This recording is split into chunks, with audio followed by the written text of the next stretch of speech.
चटनी के साथ। आंटी आप मेरी रियल मम्मा ये आज पहले कितनी बड़ी हो गई है, उसकी आईज कितनी प्रिटी है, ये क्यूट क्यूट है प्रिटी। मेरी परी तो यहाँ है ओके, लेकिन मैंने समझने में देर कर। I am so sorry. Serial ये रिश्ता क्या कहलाता है आने वाले एपिसोड होने वाले हैं धमाकेदार। जी हाँ दोस्तों, दरअसल आने वाले एपिसोड में जब जाकर अरमान उसे बता रहा होता है हकीकत अबीरा को, अबीरा गुस्से में आकर अरमान को एक थप्पड़ जड़ देती है और जाकर पुकी से मिलती है।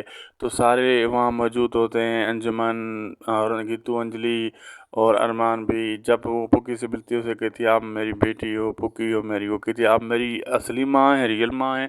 तो बीरा कहती है हाँ। तो उधर ये दिखाया जा रहा होता है कि बीरा बहुत तारीफ़ करती है पुकी की, कितनी तुम्हारी बड़ी आंखें हैं, कितने क्यूट क्यूट हाथ है, कितनी तुम खूबसूरत हो।